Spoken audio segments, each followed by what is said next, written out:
본 방송에서 제공하는 투자 정보는 투자 판단에 대한 조언입니다. 방송에서 제공하는 주식의 가치, 가격 상승 및 하락에 대해서는 방송사에서 보장하지 않습니다. 시청자 여러분 안녕하세요. 오늘을 돌아보고 내일을 준비하는 오늘장 내일장 2부 진행의 백선혜입니다. 장 마감까지 확실한 승부 전략과 내일장 주목할 섹터까지 제시해드리고 있습니다. 오늘도 저희 방송과 함께 하시면서 성공적인 투자 전략 가득 담아가시기 바랍니다. 저희 방송은 유튜브를 통해서도 보실 수 있습니다. 유튜브 검색창에 서울경제TV라고 검색하시면 저희 방송과 함께 하실 수 있으니까요. 방송에 대한 의견이나 종목에 대한 궁금증 있으시면 유튜브 실시간 채팅창에 남겨주시기 바랍니다. 그러면 오늘장 내일장 2부 본격적으로 출발합니다.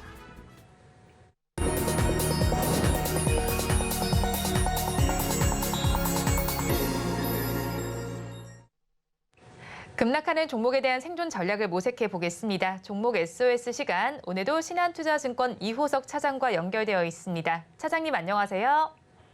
네, 안녕하십니까. 이호석 차장입니다. 차장님 먼저 급락하는 종목들을 구조해 보기 전에 오늘 시장 상황부터 점검하겠습니다. 오늘 시장은 어떻게 보시나요?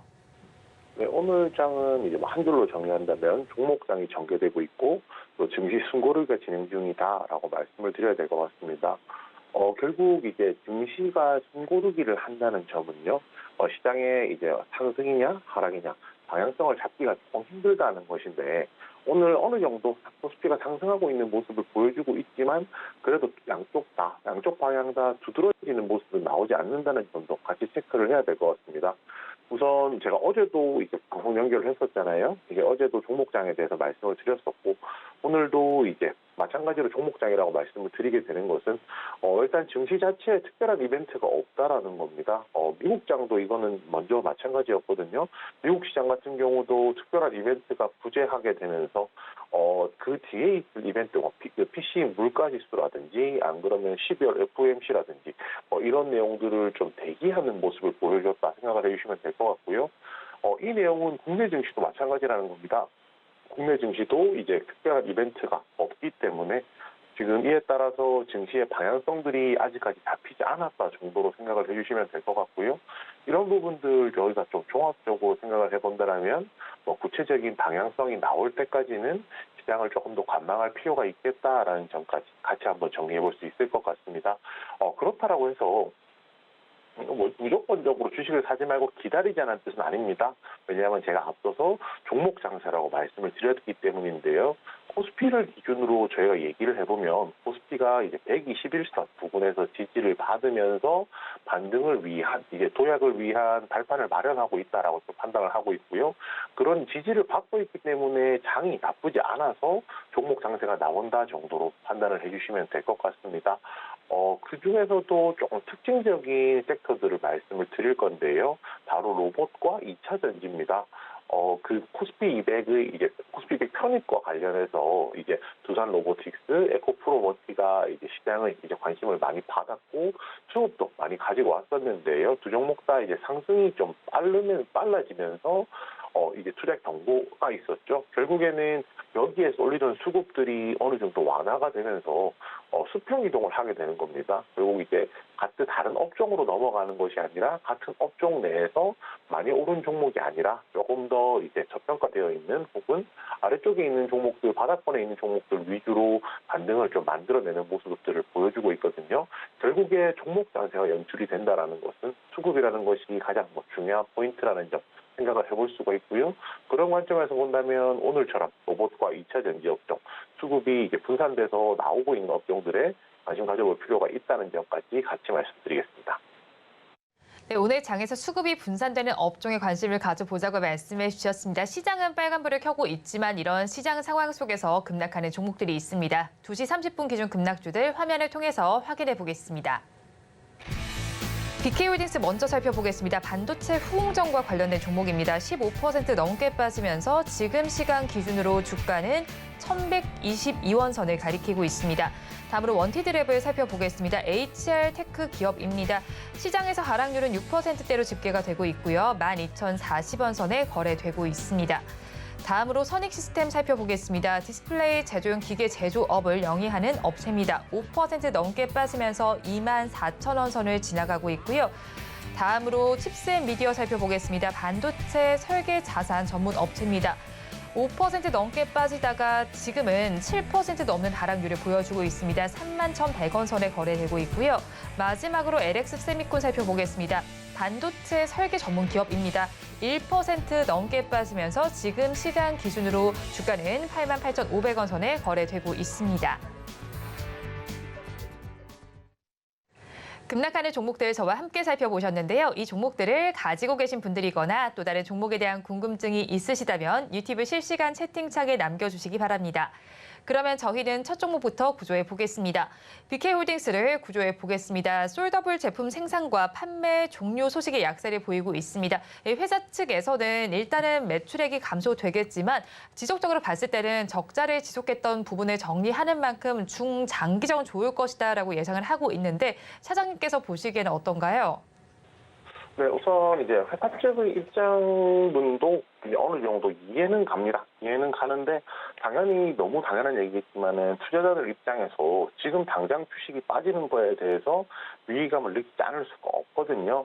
이런 부분들 좀 생각해 본다면 지금 좀 명확한 이제 이야기가 좀 이제 필요하겠다라고 생각을 하고 있고요. BK홀딩스는 이제 솔더볼이라는 것을 만들고 있는데 그 반도체를 패키징할 때 반도체 칩과 기판을 연결해서 그 전기 신호를 이제 전달해주는 작은 공이라고 생각하시면 됩니다. 이 부분과 관련해서 이제 생산을 해왔었는데 이제 회사에서 밝힌 입장은 간단하게 이거거든요. 솔더블 생산을 중단을 하고 왜냐하면 솔더블이 이제 만들므로써 적자가 발생하고 있다라는 것이 적자를 오히려 영업 손실을 줄이는 것이 더 이제 이득이다라는 관점에서 얘기를 했다라고 생각해 주시면 될 것 같습니다. 우선 영업 정지 금액 자체가 한 88억 원 정도 되고요. 최근 매출액 대비했을 때는 약 51% 정도 해당하는 굉장히 큰 규모라고 할 수가 있겠습니다. 규모가 적은 규모가 아니기 때문에 당연히 이제 이와 관련해서 투자자들이 이제 우려가 나오는 것은 이제 당연하다라고 생각을 하고 있거든요. 그 외에 이제 회사 입장에서 얘기를 할 수 있는 부분은 이런 부분입니다. 이제 광고 제작이라든지 매체 대행 서비스 광고 사업 부문을 또 운영을 하고 있었거든요. 결국에는 BK홀딩스 입장에서는 기존에 있는 솔더볼 관련된 사업은 중단을 하고 이렇게 새롭게 이제 지금 하고 있는 광고 사업부를 이제 운용을 함으로써 기업 가치도 많이 늘릴 수 있을 것이고 수익성도 향상될 수 있을 것이다라는 이야기를 하고 있는 겁니다. 그런데 저희가 생각해 볼 부분은 이거죠. 지금 당장에 영업이익을 낼 수 있는 매출을 낼 수 있는 부분을 포기하고 선택한 부분이 광고 사업부라는 겁니다. 당연히 광고 사업부에서 수익이 크게 날 수도 있겠죠. 이게 당연히 그거는 그럴 수도 있다라고 생각을 하고 있지만 상대적으로 저희가 조금 생각을 해본다라고 하면 결국에는 광고 사업부가 솔더블 제조를 중단한 것에 대한 이제 영업이익을 충분히 만회해 줄 수 있을 것인지 생각한다면 그 부분에 대해서 조금 더 검증이 필요한 것이 아닌가라는 생각을 하고 있습니다. BK홀딩스 최근에 이제 단기 상승 이후에 주가 하락이 있었거든요. 주가 하락이 있었고 이제 어제 나왔던 공시까지 생각을 해본다라고 하면 지금 시점에서 굉장히 좋은 그림이 아니다라고 말씀드려야 될 것 같습니다. 네, BK홀딩스 말씀해 주신 대로 최근에 단기 상승 이후에도 단기 급락이 나타나고 있는 만큼 가지고 계신 분들 굉장히 어지러우실 것 같습니다. 어떤 대응 전략이 좋을까요? 네, 우선 도망가자 의견 드리겠습니다. 제가 이 코너를 하면서 이제 도망가자 의견을 자주 드리지는 않는데요. 아무래도 이 회사 같은 경우에 당장 이제 매출의 약 51% 정도가 이제 더 이상 이제 나오기가 힘들어졌다라는 것이 기다리는 시간이 좀 많이 길어진다는 차원에서 이제 도망가자 의견을 드리게 됐습니다. 앞에서 회사 쪽에서 이야기했듯이 광고 사업부를 통해서 수익성 개선을 할 수도 있겠지만 그 시간이 얼마나 걸릴지 모른다는 점에서는 조금 주의할 필요가 있다라고 생각을 했고요. 이제 지금 현재 가격은 1,126원입니다. 지금 좀 긍정적인 내용은요. 지금 차트상으로 보시면 아시겠지만은 지금 오늘 가격이 60일선 정도에 놓여 있는 상황이거든요. 그렇다면 60일선에서 지지를 받는다라고 하면 이 구간에서 반등이 나올 수 있을 만한, 그러니까 기다려볼 만한 여지가 아예 없는 것은 아니다라는 점까지 같이 말씀드리겠고요. 이 종목에 대해서 기다리시는 분들도 분명히 존재하실 거예요. 그렇지만 이 종목에 대해서 아예 이제 손절을 해야 되는 가격이라고 하면 960원 제시해 드리겠습니다. 10월 달에 있었던 최저가가 965원 정도거든요. 이것보다도 아래쪽으로 내려간다라고 하면 반등까지 좀 굉장히 좀 힘든 시간들을 거쳐야 될 거라고 판단을 해서 960원 드리고요. 신규 진입 목표가죠. 정확하게는 지금 보유자신 분들 목표가겠죠. 1250원 드리겠습니다. 61선 지지를 받는다라고 하면요. 위쪽으로 121선까지는 열려있기 때문에 121선인 가격 1250원 제시해 드리겠습니다. BK홀딩스에 대해서는 도망가자 전략을 주셨습니다. 지금이라도 도망가시면 좋겠다는 의견이셨고요. 손절을 하신다면 지난달 최저가에 해당하는 960원 잡아주셨습니다. 그리고 목표 주가는 121선에 해당하는 1250원 제시해 주셨습니다. 그러면 저희 다음 종목도 구조를 해보겠습니다. 칩셋 미디어를 구조해 보겠습니다. 최근에 단기적으로 상승한 후에 주가가 오늘은 좀 쉬어가는 장세가 펼쳐지고 있습니다. 칩셋 미디어는 시스템 반도체의 비디오 IP 부문을 영상을 녹화하고 재생, 분석하는 영상 처리 부문의 설계도를 개발하는 기업인데 반도체 관련된 기업입니다. 이 종목의 주가는 저희 어떻게 좀 봐야 할까요? 네, 우선 이 칩셋 미디어 이거 좀 기업을 설명하기가 사실 조금 어려운 부분이 있습니다. 이 회사가 이제 시스템 반도체 설계하는 설계 자산 IP라는 것을 가지고 있고 또 개발하는 것을 또 주요 업무로 하고 있고요. 그 중에서도 비디오를 분석하는 이제 비디오 관련된 이제 반도체 칩을 생산하는 것이 핵심이다라고 말씀을 드릴 수가 있겠습니다. 이제 비디오 반도체 IP라고 할게요. 비디오 반도체 IP가 왜 필요하느냐가 사실 중요한데요. 결국은 이제 카메라로 이제 비디오를 받아들여서 그거를 분석하는 과정이 필요한데 그것이 어디 쓰이냐면 자율주행에 쓰이기 때문입니다. 우선 그 이야기를 하기에 앞서서 조금 더 이제 지금 현재 상황만 좀 얘기를 해보자면 칩셋 미디어 이제 단기 상승을 했고 단기 상승 이후에 숨고르기 구간에 좀 들어와 있다 정도로 생각을 해주시면 될 것 같습니다. 지금 AI가 많이 발달을 하게 되면서요. 차량용 반도체 관련해서도 정보를 데이터를 받아서 분석을 해서 이것을 자율주행에 활용하기 위한 방안들이 많이 얘기가 나오고 있는 상황입니다. 이것이 적극적으로 활용할 수 있는 여지가 생긴 것이 바로 테슬라 때문인데요. 얼마 전에 일론 머스크가 그 X죠, 트위터를 통해서 자율주행 소프트웨어 FSD라고 하는데 버전 12를 공개하겠다라는 얘기가 있었습니다. 그리고 이게 12월 중에 공개될 가능성이 높다라고 얘기를 하고 있거든요.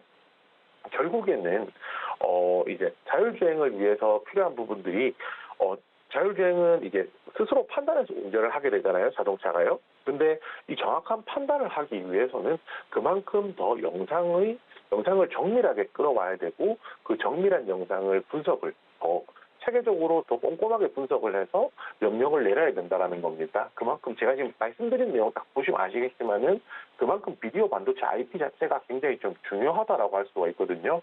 칩셋 미디어 같은 경우에 가온 칩스라든지 이런 정도 될 거예요. 자율주행 관련해서 칩을 만들고 있다는 칩 IP를 갖고 있다는 내용으로 시장에서 주목을 많이 받았었거든요. 그럼에도 불구하고 시장에서 자율주행 관련주로서 두각을 두드러지는 순간이 몇 번 없었는데요. 이번에 이제 가장 자율주행에 있어서 가장 큰 이제 재료겠죠. 테슬라의 이제 새로운 차세대 버전 공개라는 이런 내용들이 나오게 되면서 칩셋 미디어 또한 또 자율주행 테마 또한 시장에서 좀 더 부각받는 상황이다라고 말씀드리겠습니다.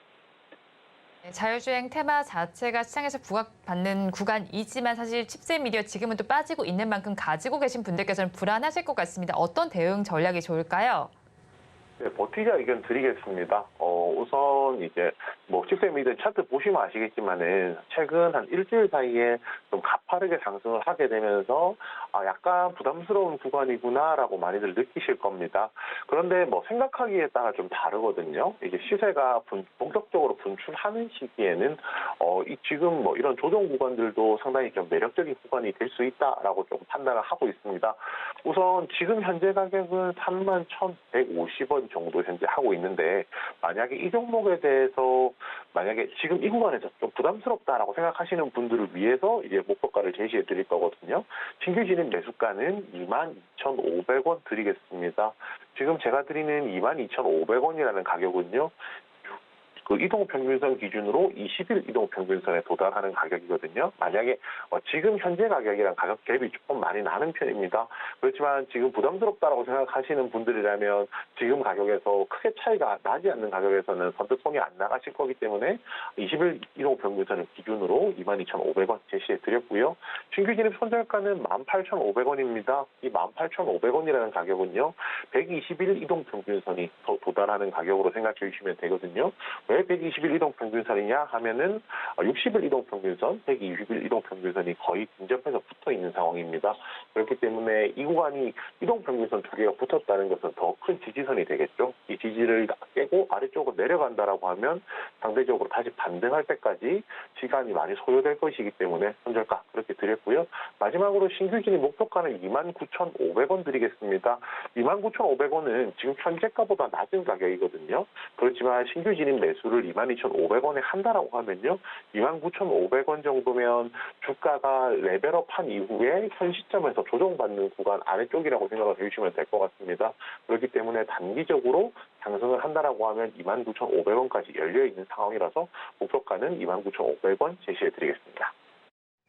칩셋 미디어에 대해서 버티자 전략 주셨습니다. 가격 전략 살펴보면 신규로 진입을 하신다면 21선에 해당하는 22,500원에 해보시고요. 이때 손절 라인은 121선에 해당하는 18,500원 잡아주셨습니다. 그리고 목표 주가는 현재가보다 낮은 가격인 29,500원 제시해 주셨습니다.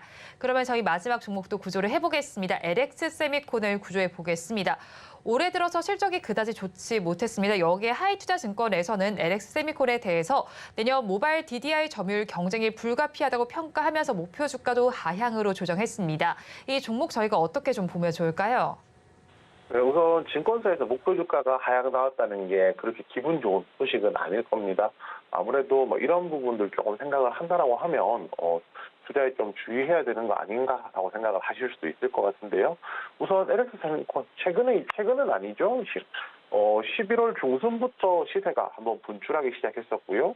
그 이후에 약간 정도 상승한 이후에 이게 횡보하면서 조정을 거치고 있는 조정 구간 안에 있다 정도로 생각을 해주시면 될 것 같습니다.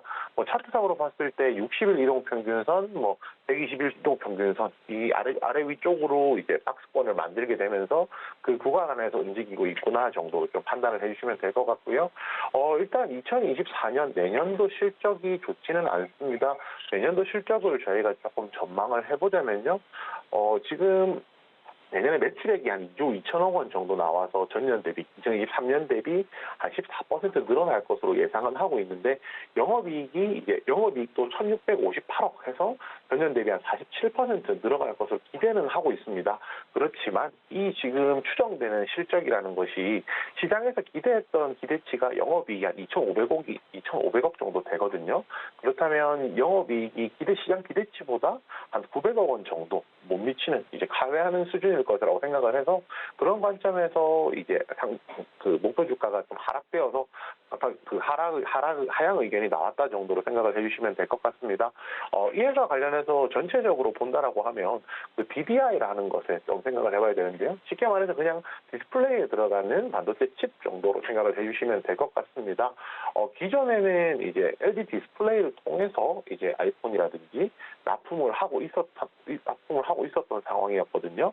그런데 이제 작년에 애플 공급사 리스트에 대만 기업이 포함이 됐었는데 이 기업이 이제 2024년부터는 LG 디스플레이, 2025년부터는 BOE로 이제 공급을 시작하면서 아이폰에 들어가는 POLED용 DDI 공급사가 이원화될 것이다라는 이제 전망이 나오고 있습니다. 그런 부분들 때문에 상대적으로 모바일 DDI 시장에서는 경쟁이 좀 심화될 것으로 보이고요. 그렇기 때문에 LX 세미콘 같은 경우 상대적으로 이제 판매량이 예년만 못할 수도 있다라는 우려감들이 있다는 이런 점 좀 체크해 주시면 될 것 같습니다. 네, 여러 가지 포인트를 좀 짚어주셨습니다. 그런데 또 LX 세미콘 오늘은 또 빠지고 있는 만큼 가지고 계신 분들께서는 어떤 대응 전략을 잡아가야 할까요? 네, 우선 이제 버티자 의견 드리겠습니다. 버티자 의견 이제 드리는 이유는요. 방금 주인권 전까지 제가 목표 주가 하향이라든지 말씀드렸는데 버티자라고 의견을 드리는 것은 차트상의 이제 형태 때문입니다. 지금 제가 앞에서 말씀을 드릴 때 61선, 120일 이동평균선 사이에서 움직이고 있다라고 말씀을 드렸는데요. 결국은 투자에 있어서 목표 주가라든지 이런 부분도 중요하지만요. 차트를 통해서 현재 수급이라든지 수급의 지지라든지 뭐 저항이라든지 이런 부분들을 판단하는 것도 중요하기 때문입니다.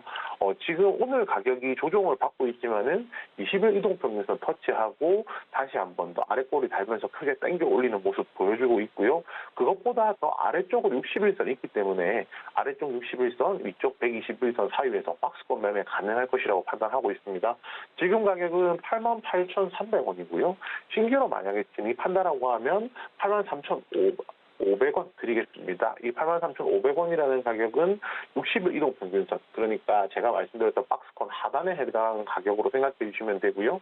만약에 손절을 한다라고 하면 71,000원 드리겠습니다. 71,000원이라는 가격은요. 지금 시점에서 지난 11월 1일에 이제 최저가가 71,200원이었거든요.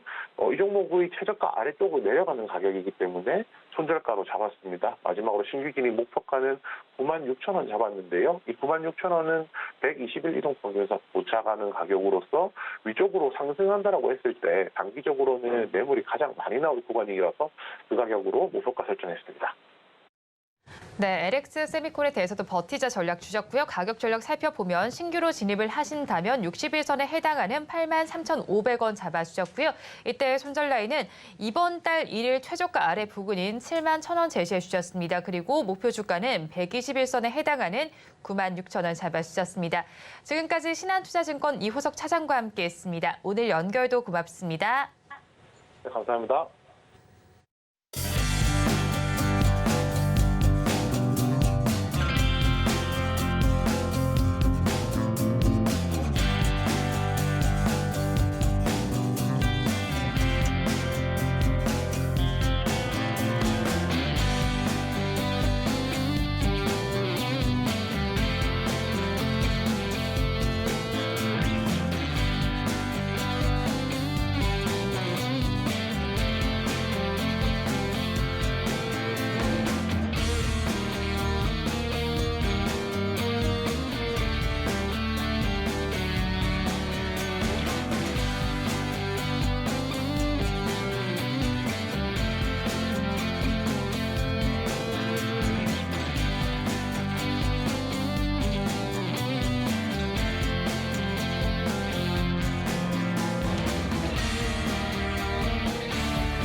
앞서서 급락주에 대한 대응 전략을 살펴봤다면 이번에는 오늘의 매매 일지에 성공적인 마침표를 찍어드릴 찬스 종가 베팅 시간입니다. 오늘은 뉴스탁의 유창희 대표 나와 있습니다. 어서 오세요. 안녕하십니까. 네, 먼저 대표님과 이 시간에 짚어드렸던 종목 리뷰를 해보겠습니다. 지난 21일에 공략을 해주신 레인보우 로보틱스 오늘 좀 시세를 분출하고 있죠. 네. 15%대 수익률이 나오고 있습니다. 네. 이 종목 계속 가져가야 할까요? 오늘 약간 두산 로보틱스가 어제 오늘 좀 쉬어가면서 네. 다른 로봇주들이 좀 반응을 좀 해주고 있는 것 같아요. 아무래도 이제 한쪽 쏠림 현상이 다른 쪽으로 해서 어떤 확산이 좀 발생하는 거라 생각하고 있고요.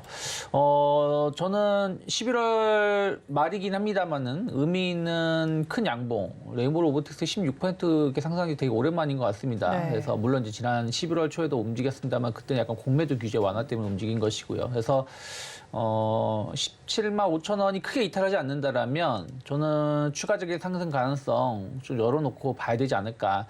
추가적인 상승 가능성이라는 얘기는 잘하면 직전 고점대 한 20만 원대, 20이 한 1, 2만 원대까지도 상승 가능성을 좀 열어놓을 수 있지 않을까 판단을 좀 하고 있습니다. 그래서 아직 로봇 테마가 식은 건 아니기 때문에 어쨌든 반도체, 로봇의 시장 주도주 역할은 좀 더 해줄 수 있다라고 좀 보고 있습니다. 네, 요즘 로봇주들 살펴보면 정말 진격의 로봇주들이 아닌가 싶습니다. 최근 들어서 뭐 두산 로보틱스도 올랐지만 이번 레인보우 로보틱스인데 이렇게 네. 오르는 데 따라서 저희 전략 어떻게 짜야 할까요? 아마 이제 두산 로보틱스는 워낙에 좀 많이 올랐어요. 그러니까 이번 달에만 거의 뭐 그 100% 이상 네. 주가가 좀 올라온 부분들이고 오늘도 뭐 아래 꼬리 달면서 다시 상승 전환했습니다만은 일단 수급은 좀 분산될 가능성을 좀 열어놓을 필요 있다 생각을 좀 하고 있습니다. 그러면 두산 로보틱스를 무리해서 고점에서 매매를 하기보다는 오늘 뭐 레인보우 로보틱스가 제일 강하긴 합니다만은 유로메카 같은 경우, SPG 같은 기업들 원래 레인보우 로보틱스 강할 때 같이 반응했었던 기업들도 오늘 의미 있는 모습을 좀 보여주고 있기 때문에 이런 종목군들에 대한 어떤 관심도도 충분히 가져가 볼 수 있지 않을까. 그래서 레인보우 로보틱스가 또 만약에 부담스럽다면 그다음에 유로메카 같은 경우도 좀 반응을 할 수 있는 위치에 좀 놓여 있다라는 거. 네. 다만 이제 후발주자이기 때문에 탄력성이 어떻게 나올지는 좀 더 지켜보면서 대응하실 필요가 있지 않을까 생각하고 있습니다. 네, 로봇주에 대해서 다음 후보가 될 종목도 짚어주셨는데 탄력성이 어느 정도 나타날지 한번 지켜보자고 정리를 해주셨습니다. 그럼 다음 종목 리뷰도 해볼게요. 지난달 마지막 거래를 공략을 해주신 펩트론입니다. 24%대의 수익률이 나오고 있는데 이 종목 역시 가져가 봐야 할까요? 펩트론도 이제 제가 그때 당시에 말씀드렸던 게 그때 그 11월 7일 에도 한번 말씀드렸었는데 한번 급등이 나왔다가 상승폭이 좀 둔화됐습니다만은 네. 아직은 좀 여력이 있다라고 말씀드렸었고 그리고 이제 지난주 금요일인가요? 목요일이죠. 목요일에 좀 강하게 상승을 하고 나서 다시 또 이제 어제 그저께 조금 내려오는 모습입니다. 그래서 약간 한 4만 원에 대한 어떤 매물 부담감을 좀 느끼고 있는 것 같아요. 그래서 지금부터는 아직 뭐 시세가 끝난 건 아닌데 이제부터는 조금 흐름을 좀 확인하실 필요가 있지 않을까. 그래서 당분 한 최소한 일주일 정도는 약간 중립적인 시각에서 혹은 비중을 조금 많이 고점에서 비중을 줄여 놓으셨더라면 일부 남아 있는 종목 그 비중만 가지고 지켜보시는 게 맞지 않을까 판단하고 있습니다. 네, 일부 남아있는 비중을 가지고 지켜보자고 정리해 주셨는데 제약 바이오 섹터도 좀 회복세를 보이고 있습니다. 비만 치료제들의 전망 어떻게 보실까요?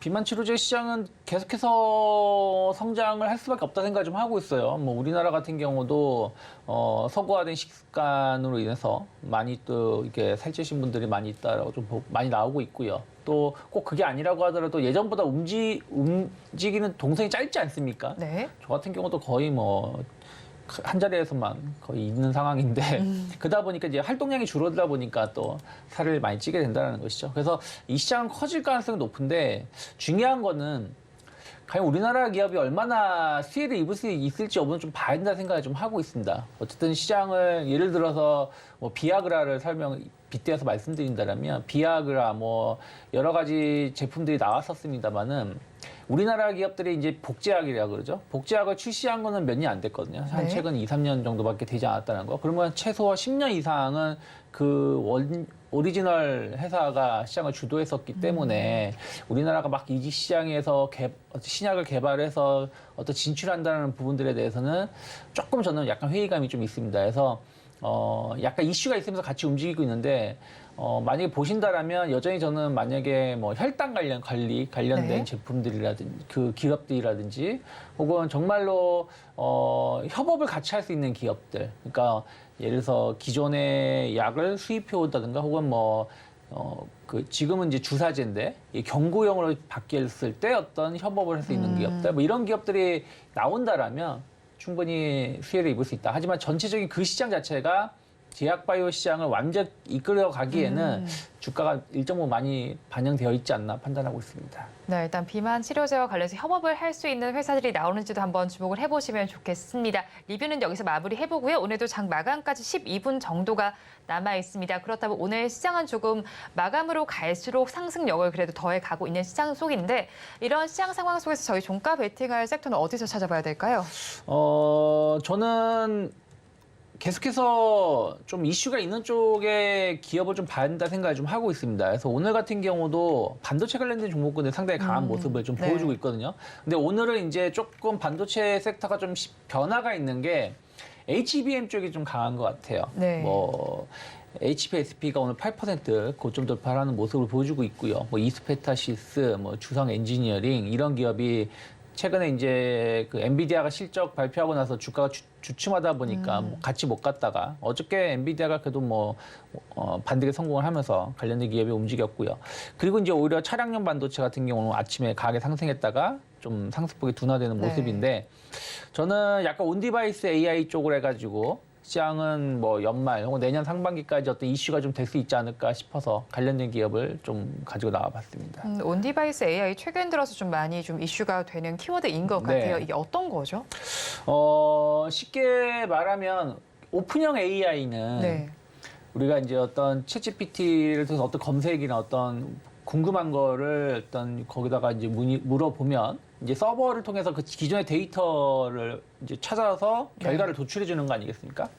오픈형 AI는 그런 것을 거치지 않고 하는 거라고 보시면 될 것 같아요. 예를 들어서 뭐 그 애플의 시리 서비스 네. 그리고 시리, 네, 그렇죠. 그리고 삼성의 그 하이빅스비 서비스 같은 경우가 이제 너 부른 거 아니다고. 네.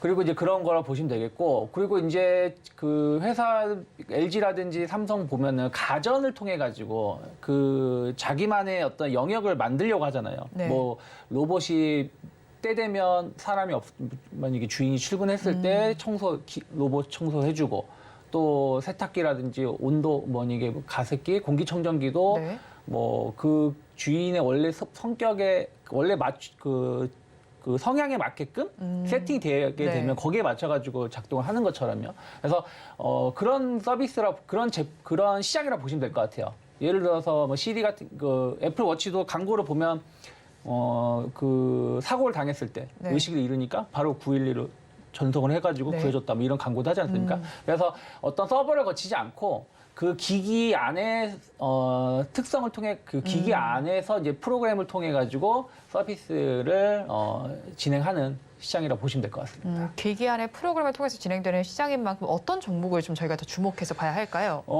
그렇게 되면 이제 이게 원래는 처음 나온 게 아니라 네. 원래는 이제 애플도 그렇고 아까 말씀드린 삼성도 그렇고 LG도 그렇고 이쪽에 대한 투자를 되게 많이 하고 있었고 관심이 많았었습니다. 네. 왜냐하면 이쪽 생태계를 확보를 해놓게 되면은 만약에 LG의 생태계, 삼성의 생태계를 갖추게 되면 다른 브랜드 제품을 쓸 수가 없거든요. 같은 브랜드를 계속 갖다가 써서 맞춰줘야 되거든요. 그래서 이쪽에 대한 투자를 그전부터 많이 해왔는데 오픈형 AI의 그 붐 때문에 이쪽에 대한 또 관심이 많이 떨어졌었죠. 네. 하지만 그렇다고 이걸 버리게 되면 그동안 수조 원을 투자했고 혹은 수천억을 투자한 비용이 다 없어지는 거 아니겠습니까? 그래서 이쪽에 대해서 다시 한번 좀 관심을 갖게 되고 그렇게 되면은 IT 제품의 수요가 다시 한번 또 변화가 이루어질 수 있겠죠. 네. 왜냐하면은 우리가 스마트폰 교체 주기도 뭐 2년에서 3년, 3년에서 4년 이렇게 길어지는 이유가 제품 자체가 내구성이 좋기 때문이거든요. 네. 뭐 다른 가전 제품도 마찬가지고요. 근데 만약에 이쪽에 정말 뭐 바람이 분다라면 아무래도 최신형 제품에 대한 어떤 수요가 좀 발생할 수 있는 거 아니겠습니까? 네. 우리가 예를 들어서 냉장고 같은 경우도 지금 상당 부분 이렇게 예전에는 그냥 흰색 아니면은 알루미늄색 같은 그 네. 일반 냉장고였다면 지금은 컬러 강판을 사용하는 제품들 많이 사용되지 않습니까? 냉장고든 세탁기든. 네. 그것들이 어떻게 보면은 기능은 똑같지만 뭔가 새로운 느낌이 있어서 교체를 하는 거거든요. 네. 그렇기 때문에 만약에 이쪽에 대한 어떤 활용도가 좀 높아지게 된다라면 관련된 IT 기기 제품의 수요가 좀 변화가 이루어질 수가 있고 그러면 또 관련된 기업들이 또 반사 이익을 누릴 수 있지 않을까 판단하고 있습니다. 네, 그럼 종가 베팅할 종목은 어떤 종목일까요? 네, 오늘 아비코전자를 가지고 나왔습니다. 아비코전자 같은 경우는 이제 그 수동전자 그래가지고 네. 그 뭐라 그럴까요? 그 기판에서 전류가 고르게 통할 수 있게끔 하는 부품을 공급한다고 보시면 될 것 같아요. 근데 이게 이제 우리나라에서 가장 큰 점유율을 차지하고 있는 기업이라고 보시면 되겠고요. 그리고 이제 기업을 이제 주목받고 있는 게 이제 DDR5입니다. 네. DDR5 메탈 파워 인덕터 관련된 매출이 증가할 수 있는데 이게 왜 중요하냐면 지금은 DDR5라는 것이 서버형 매출이 거의 80~90% 차지하고 있어요. 네. 그러니까 오픈 AI 때문에 서버 투자가 엄청나게 늘어나고 있고 거기에 이제 DDR5가 대부분이 들어가고 있다고 보시면 되겠는데 작년부터 혹은 올해부터 나오는 PC 혹은 노트북에는 DDR5 제품이 적용이 됩니다. 근데 아직은 단가가 좀 비싸기도 하고 아까 말씀드린 대로 경기가 좀 좋지 못하다 보니까 제품 교체가 그렇게 빠르게 이루어지고 있지는 네. 않거든요. 근데 이게 내년부터 혹은 내후년부터 계속해서 제품이 교체가 발생된다라면 DDR5의 일반 IT 제품의 침투율이 한 40% 이상 높아질 거라 좀 좀 평가를 하고 있고요. 그리고 모바일 버전 DDR5도 이제는 적용이 될 가능성이 높다라고 좀 전망이 되고 있습니다. 내년에 나오는 이제 하이엔드 제품들에는. 그럼 그런 부분들이 매출을 추가적으로 좀 급성장시킬 수 있는 요소가 아닐까 생각을 좀 하고 있습니다. 거기다가 이제 반도체 업황이 일단은 재고 조정을 많이 했기 때문에 바닥에 대한 인식이 좀 있기 때문에 네. 그리고 거기다 이제 중국 같은 경우는 이제 최신형 반도체를 사용하지 못하는 부분들이 좀 있다라고 본다라면 기존의 낸드라든지 DDR4도 좀 안정적으로 매출이 좀 개선될 수 있는 수요가 좀 개선될 수 있는 위치에 놓여 있다라면 앞으로 시장을 주도할 DDR5 그리고 기존의 반도체에 대한 어떤 수요 개선 이런 것들이 실적을 충분히 증가시킬 수 있지 않을까 생각을 좀 하고 있어요. 그래서 아까 말씀드린 대로 온디바이스 AI가 조금 우리가 생각하는 것 이상으로 좀 확대가 된다라면 제품의 교체가 발생할 것이고 이런 것들이 IT 부품 혹은 이런 반도체 관련된 기업들에 대해서 추가적으로 이슈가 될 수 있다고 보고 있기 때문에 최근에 보면은 조금 에너지를 좀 모으고 있는 것 같습니다. 네. 9월, 10월, 11월도 시장이 안 좋았을 때도 그렇게 큰 조정은 없었고요. 또 반대로 이번 달에 시장이 그렇게 좋았는데도 주가는 많이 못 올라갔지만 지금 16,000원대 매물을 좀 돌파를 좀 시도하고 있기 때문에 이게 돌파가 된다라면 지난 고점 때 한 18,500원대까지의 추가적인 강한 상승은 한 번 정도 나올 수 있다고 좀 보고 있고요. 15,500원, 21선, 120선 자리인데요. 이 자리가 크게 이탈하지 않는다라면 뭐 박스권 상단에서 작은 박스권 상단에서의 분할 매수 관점도 충분히 이루어질 수 있는 위치가 아닐까 생각하고 있습니다. 네, 오늘 종가 베팅할 종목을 아비코 전자 가지고 오셨고요. 그래서 저희는 마감 동시효과 구간 우리 시장 어떤 분위기를 보이고 있는지 살펴보도록 하겠습니다. 우리 양대 시장 장중에 계속해서 빨간불을 켜줬습니다. 지금 역시도 빨간불을 켜면서 마감이 예상되고 있습니다. 코스피 시장 1%대 강세로 마감할 것으로 보입니다. 2,521선의 종가를 쓸 것으로 보이고요. 다음으로 코스닥 시장으로 넘어가겠습니다. 코스닥 시장은 0.74%의 오름세를 보이면서 장 초반보다 더 강한 모습을 보입니다. 816선에 종가를 쓸 것으로 예상됩니다. 수급 상황 이어서 살펴보겠습니다. 코스피 시장을 먼저 보겠습니다. 코스피 시장에서는 기관만이 홀로 사고 있습니다. 3거래일 연속 매수세를 보여주고 있는데요. 5천억 원 넘게 담아내고 있습니다. 반면에 외국인과 개인 투자자들은 각각 1,000억 원, 4천억 원 덜어내고 있습니다. 다음으로 코스닥 시장도 살펴보겠습니다. 코스닥 시장에서는 외국인 투자자들만이 홀로 사고 있습니다. 2거래일 연속 매수세를 유지하고 있는데 1,000억 원 넘게 담아내고 있고요. 반면에 기관 투자자들과 개인 투자자들 동반 매도세를 보입니다. 기관은 오늘까지 6거래일 연속 매도세입니다. 300억 원 넘게 팔고 있고요. 개인 역시도 비슷한 규모로 팔아내고 있습니다. 오늘 시장 상황 대표님께서는 어떻게 보셨나요?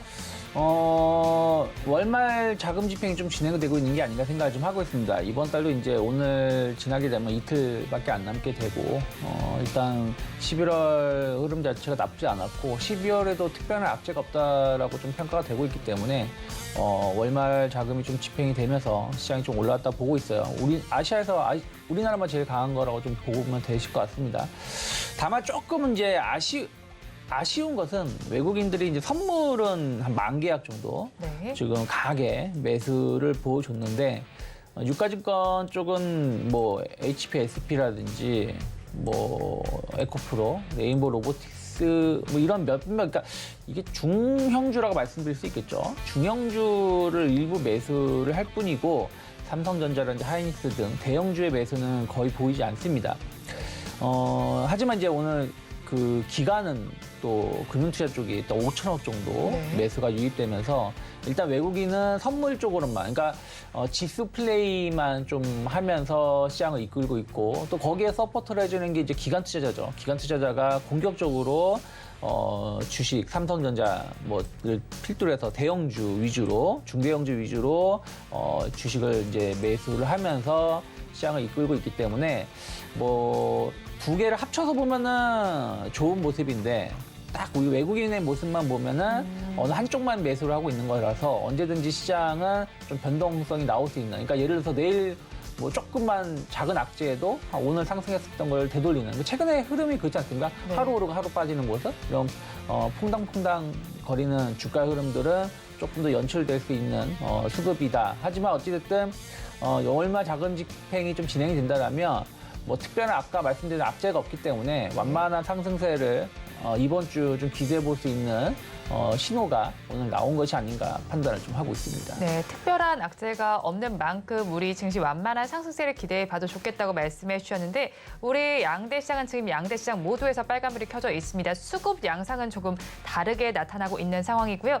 외국인의 수급들이 어디로 쏠지도 좀 짚어주셨습니다. 사실 요즘에 개별주 장세가 펼쳐지고 있는 상황입니다. 마감 동시효과 구간 함께 하셨습니다.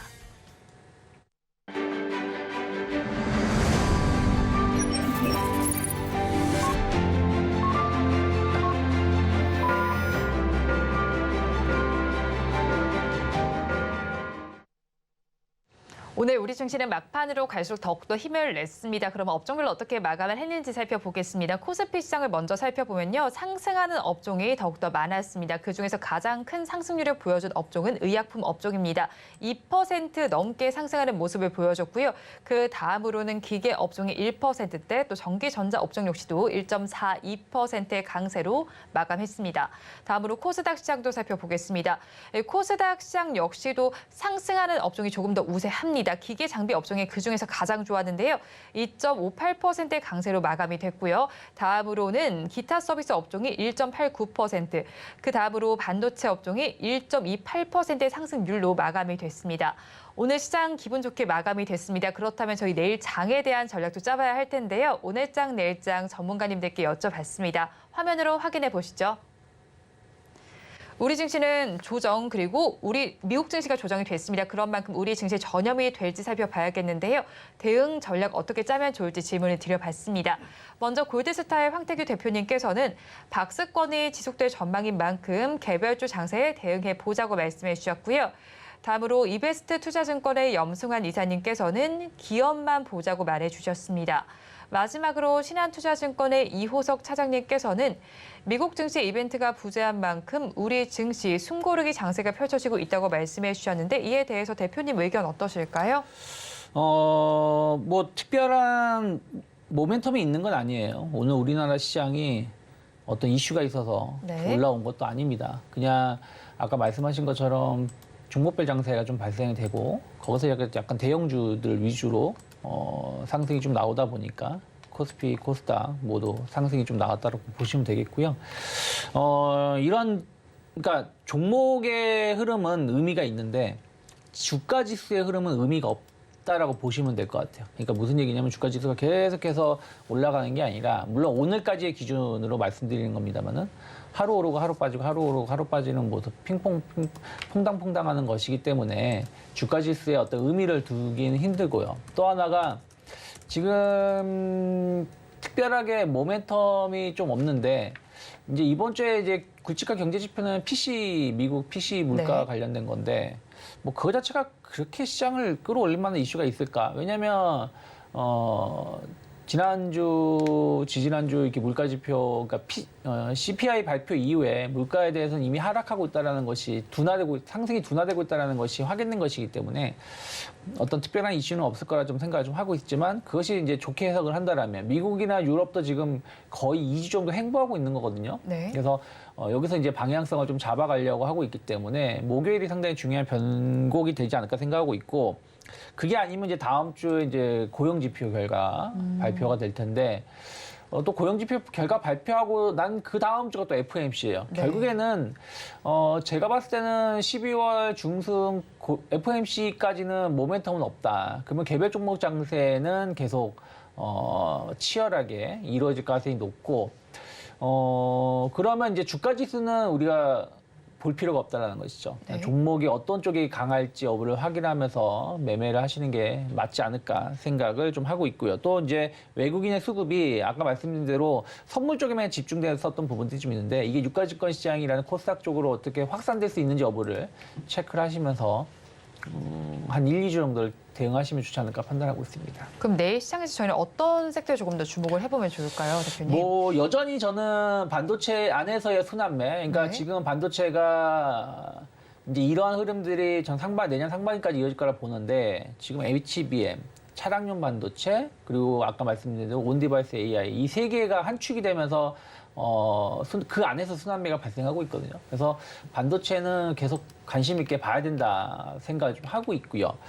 그리고 이제 자동차 부품, 특히 전기차 부품주에 대해서 좀 주목을 하실 필요가 있는 게 테슬라가 사이버 트럭을 공개를 좀 앞두고 있고요. 네. 그리고 전기차 시장 성장이 둔화된다라고 뉴스는 계속 나오는데 막상 전기차 판매는 안정적으로 잘 나오고 있거든요. 그래서 의외로 이쪽 관련된 기업들이 그동안 주가도 많이 못 간 부분들이 좀 있습니다. 그래서 순환매가 나온다든가 한다라면 전기차 부품주들도 조금은 기대해 볼 수 있는 한 주가 아닐까 판단하고 있습니다. 네, 자동차 부품 그중에서도 전기차 부품 거기에 반도체 업종을 짚어주셨고요. 그렇다면 완성차 업체들은 어떨까요? 완성차 업체는 실적은 정말 좋죠. 네. 현대차, 기아 모두 실적은 좋은데 주가는 조금 지지부진한 모습인 것 같아요. 그래서 비슷하게 에너지를 좀 모으고 있는 상황이라서 오늘 조선주가 전 솔직히 그렇게 강할 거라 생각은 못 했거든요. 근데 이게 뜬금포로 네. 상승이 나오는 것처럼 자동차 완성 업체들도 한 번 정도는 상승이 한번 나올 수 있다라고 보고 있는데 이게 계속 연속된 상승을 간다라기보다는 순환매에서 키 맞추기 정도의 반등이 아닐까 생각하고 있습니다. 뭐 실적에 미치지 못하는 만큼 어느 정도의 상승이 한 번 정도는 나올 수도 있겠네요. 그렇다면 아까도 이제 외국인의 수급 계속 말씀해 주셨는 네. 거 선물 시장 말씀해 주셨어요. 그런데 유가증권 시장을 살펴보면 이번 달만 살펴봤을 때 코스피 시장에 3조 원 정도 순매수를 했더라고요. 네. 그렇다면 이 안에서 외국인들이 어떤 종목들을 좀 담아냈던 걸까요? 외국인은 대부분 이제 반도체 쪽 네. 매수를 좀 많이 해줬고요. 그리고 이제 2차 전지 쪽으로 해서 매수가 들어왔는데 2차 전지 쪽 매수는 어떤 기업을 보고 앞으로의 전망을 보고 매수가 들어왔다기보다는 공매도가 조금 해제가 된다든가 아니면 이제 디스플레이를 하다 보니까 거기에 맞춰서 대형주가 조금 들어온 거라고 좀 보시면 좋을 것 같습니다. 그래서 외국인들은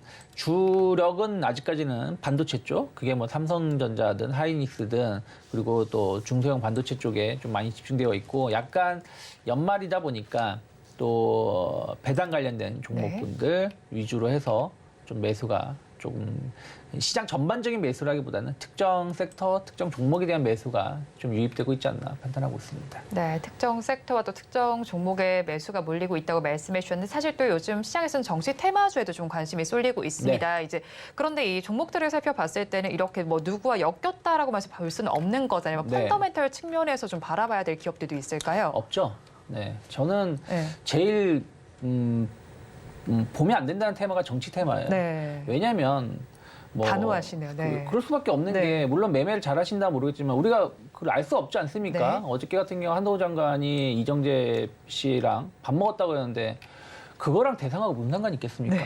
결혼한 것도 아니고 물론 연인 관계이긴 한데 그렇다고 해서 뭐 갑자기 전 국민이 쌈장 소비를 2배로 늘리는 거 아니지 않습니까? 네. 그렇기 때문에 이걸 또 둘이 만나서 저녁을 먹는지 우리가 알 수도 없는 것이고 그리고 또 예를 들어 어떤 정치인이 국회의원 후보가 될 수 있다 없다 뭐 예측하기도 힘들고 또 하나 됐다고 해서 그 분에 관계되는 회사가 올라가면 비리 아닙니까?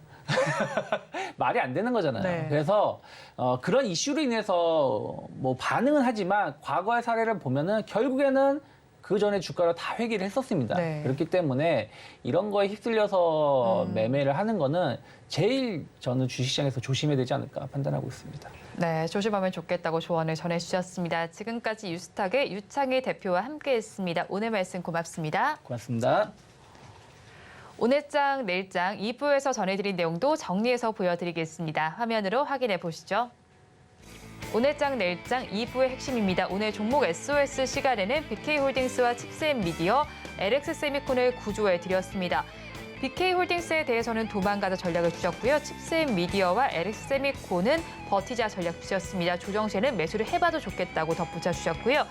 다음으로 종가 베팅할 종목으로 아비코 전자를 공략해 주셨습니다. 시장의 관심은 온디바이스 AI로 이동하고 있는 만큼 한번 관심을 가져보시기 바랍니다. 마지막으로 내일의 승부수로는 반도체와 자동차 부품주 정리해 주셨습니다. 본 방송에서 제공하는 정보는 투자 판단에 대한 조언일 뿐 해당 주식의 가치와 수익률을 보장하지는 않습니다. 아울러 서울경제TV와 서울경제신문은 당사의 브랜드입니다. 최근 당사를 사측하는 피해 사례가 늘어나는 만큼 각별히 주의해 주시기 바랍니다. 오늘장 내일장 2부에서 준비한 순서는 여기까지입니다. 저희는 내일 이 시간도 최선을 다하겠습니다. 함께해 주신 여러분 고맙습니다.